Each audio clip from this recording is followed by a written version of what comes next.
On this day in history, we remember the remarkable individuals who shaped our world. Welcome to Who Died Today in History, where we honor their legacies. From artists to leaders, their impact lives on. If you find their stories meaningful, like, subscribe, and hit the bell to stay connected. Thank you to all our amazing channel members for your generous support. Lena Zavaroni's life and death remain a striking example of both the brilliance and the fragility of talent caught in the spotlight too young. Born in 1963 in Scotland, Zavaroni shot to fame at just 10 years old after her appearance on Opportunity Knocks, becoming the youngest artist ever to have an album in the UK Top 10. Yet her death in 1999, at only 35 years old, was not sudden or violent in the conventional sense. It was the culmination of years of struggle with anorexia nervosa and depression, illnesses that reflected the darker side of celebrity culture in the late 20th century. Zavaroni died following complications from a surgical procedure intended to treat her severe depression. Her weakened physical state, exacerbated by decades of eating disorder struggles, left her vulnerable to infection. In a way, her death symbolized the era's often inadequate understanding of mental health and the destructive pressures of fame, especially on young women. At a time when public discussion around eating disorders was limited and stigmatized, Lena's story exposed the unseen costs of early stardom and the societal obsession with image and perfection. The immediate consequence of her passing was an outpouring of sympathy from fans and the entertainment community. Many revisited her remarkable voice and the joy she brought during her brief career, while also lamenting the industry structures that failed to protect her. In this sense, her death amplified her legend, not by highlighting further achievements, but by deepening the poignancy of her narrative, a gifted child undone by the very system that celebrated her. Her passing also contributed to broader awareness of eating disorders, becoming part of a larger cultural conversation that would eventually push society toward better recognition of mental health struggles. Zavaroni's story highlights humanity's conflicted relationship with mortality and memory. Death often transforms personal tragedy into cultural symbolism. In Lena's case, she became a reminder of both youthful brilliance and the costs of fame. We immortalize her through recordings, television footage, and the enduring empathy her story inspires. Her name surfaces in documentaries and discussions on the pressures of child stardom, ensuring that her memory endures not only as an entertainer but also as a cautionary figure. Ultimately, Lena Zavaroni's life and death reveal how society both exalts and exhausts its brightest talents. In remembering her, we confront our collective responsibility toward vulnerable figures and acknowledge how art can preserve a legacy even when a life is cut tragically short. Marjorie Weaver, an American actress of the 1930s and 1940s, lived a life shaped by the golden age of Hollywood and the shifting role of women in film. Born in 1913, she appeared in numerous studio productions, often cast in romantic comedies and light dramas that reflected the optimism and escapism audiences sought during the Depression and World War II years. Though never a marquee star like her contemporaries, Weaver's steady presence on screen mirrored the era's reliance on dependable studio players who could sustain the industry's demanding pace. Weaver's death in 1994 at the age of 81 was natural, the quiet close of a life that had transitioned from public visibility to private retreat after her Hollywood years ended in the mid-1940s. Her passing reflected a broader reality of her generation. Many screen performers of the studio system found themselves forgotten once their careers waned, overshadowed by the relentless churn of new stars and cultural shifts. Unlike the tragic, premature deaths of icons such as Marilyn Monroe or Judy Garland, Weaver's longevity offered a different perspective, one where an artist's contributions fade into memory without the amplification of scandal or catastrophe. The immediate consequence of her death was muted compared to Hollywood legends, yet for film historians and enthusiasts of classic cinema, it underscored the importance of preserving the legacies of lesser-known performers, who nonetheless shaped the texture of the era's storytelling. Her absence also highlighted the fragility of memory in an industry where fame is often fleeting. While her death did not shift the trajectory of history, it provided an opportunity for renewed recognition of the many working actors who supported the glamour of Hollywood's big names. In considering Weaver's passing, we are reminded that mortality does not only define the celebrated, but also those who lived in the shadows of fame. Her story reflects humanity's broader relationship with power and memory, the way we elevate certain figures while others quietly slip away, and how death itself often dictates who is remembered and who is forgotten. Through film archives, retrospectives, and the work of preservationists, Weaver remains immortalized, not as a legend of excess or tragedy, but as a symbol of Hollywood's vast and collaborative artistic machine. In remembering her, we acknowledge that every life in art contributes to the cultural mosaic, even if history remembers only a few names in its brightest lights. Reggie Kray, one half of the infamous Kray twins, lived a life marked by notoriety, violence, and the blurred line between celebrity and criminality in post-war Britain. Born in London's East End in 1933, Reggie and his twin brother Ronnie became synonymous with organized crime during the 1950s and 1960s, running nightclubs, racketeering schemes, and protection rackets that brought them both wealth and infamy. Their presence in the public eye, photographed with actors, musicians, and even politicians, reflected a cultural moment when crime and celebrity became disturbingly intertwined. Reggie Kray died on October 1, 2000, from bladder cancer while serving a life sentence. His death was natural, yet it carried symbolic weight, a once feared gangster succumbing not to bullets or betrayal, but to the inevitable decline of the body. This natural passing contrasted sharply with the violence that defined his earlier years and the brutal reputations he and his brother built. It reflected the challenges of an era grappling with the glamorization of criminals, where figures like the Krays were both vilified and mythologized by a fascinated public. The immediate consequences of Reggie's death were notable.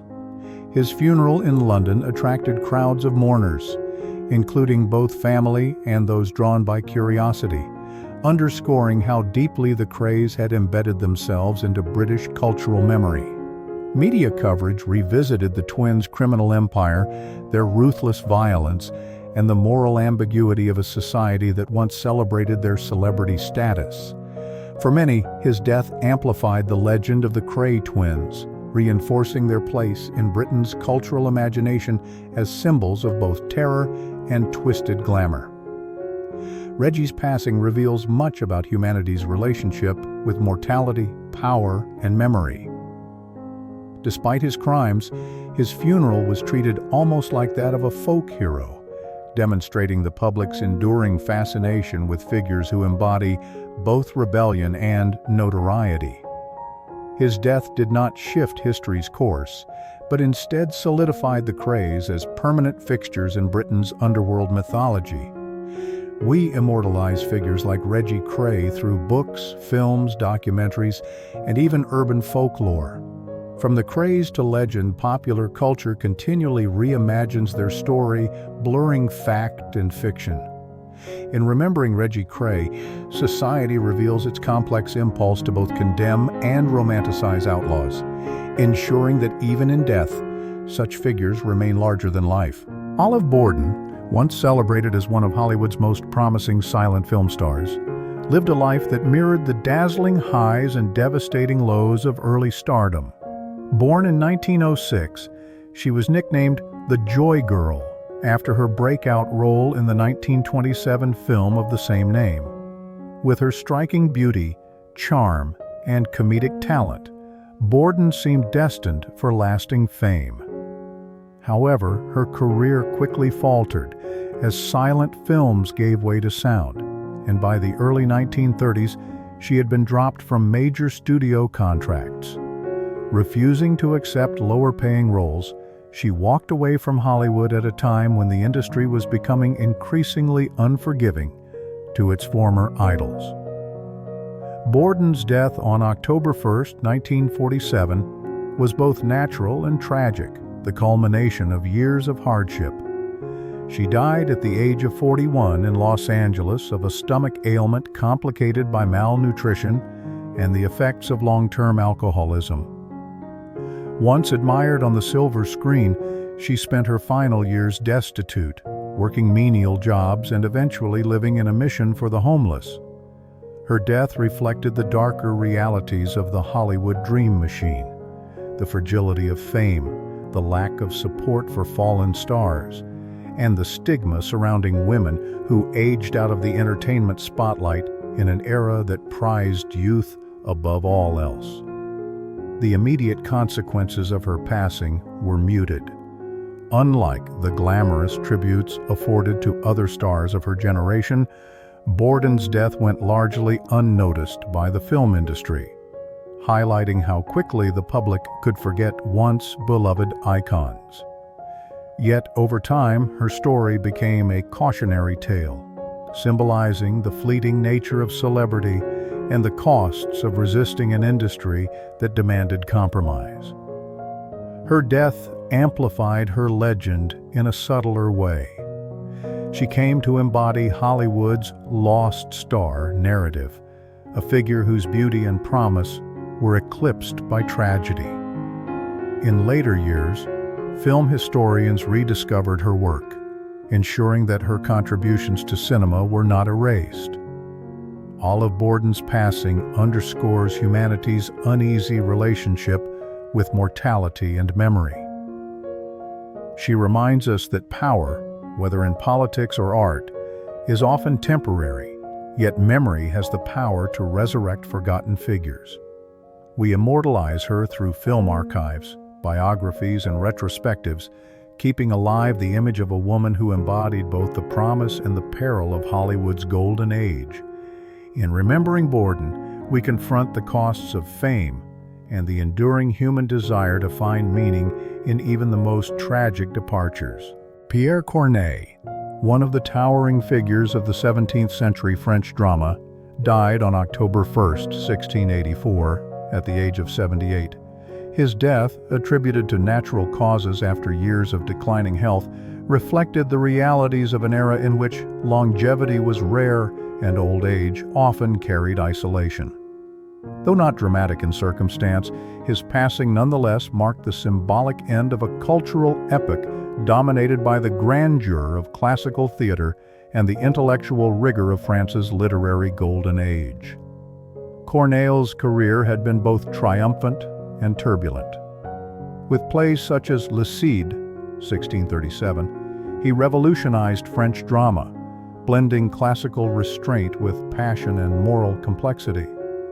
Yet his later years were marked by decline, overshadowed by the rising brilliance of Racine and the enduring popularity of Molière. Corneille gradually withdrew from the stage.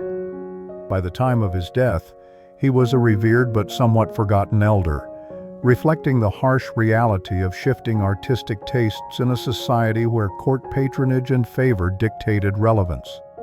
The immediate consequences of his death were quieter than one might expect for a playwright of his stature. Though mourned in literary circles, his passing did not cause the cultural rupture that accompanied the deaths of some of his contemporaries. However, over time, his reputation was rehabilitated and solidified.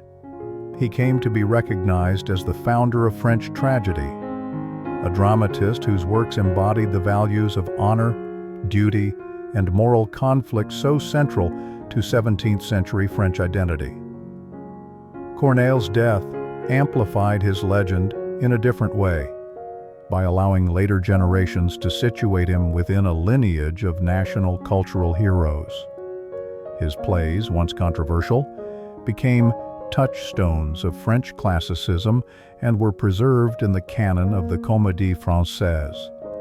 Statues, schools, and commemorative editions of his works ensured that his influence extended beyond the theater into education and civic identity. Ultimately, Corneille's life and death illustrate humanity's complex relationship with mortality, power, and memory.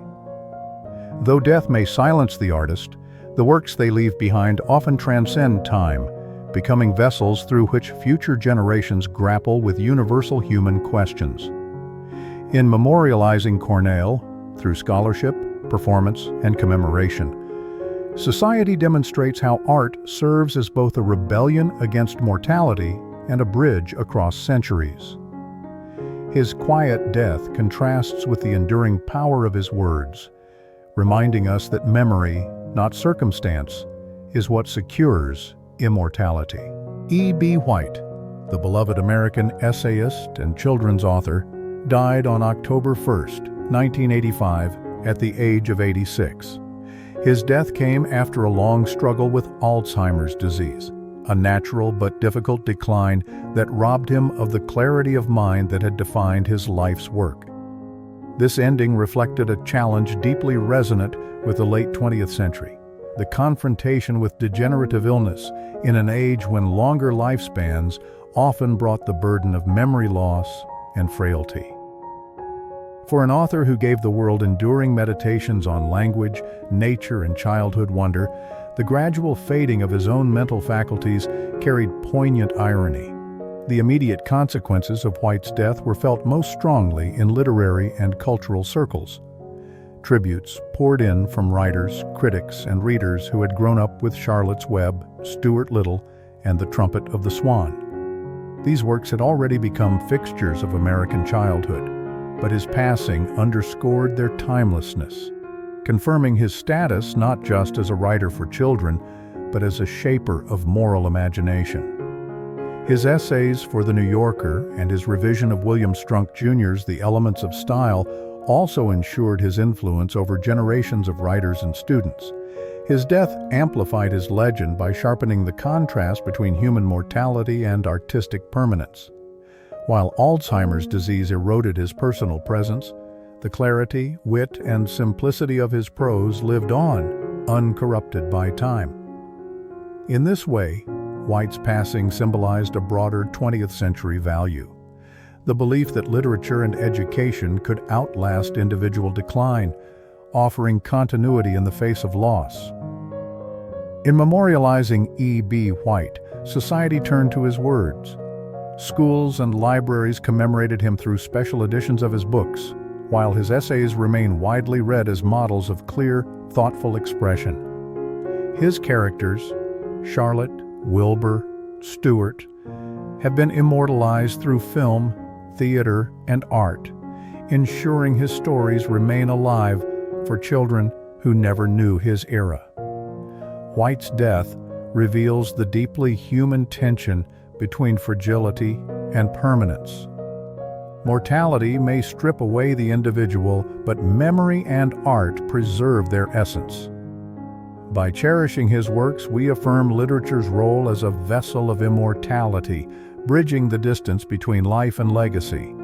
Through E.B. White, we are reminded that while life ends, stories endure.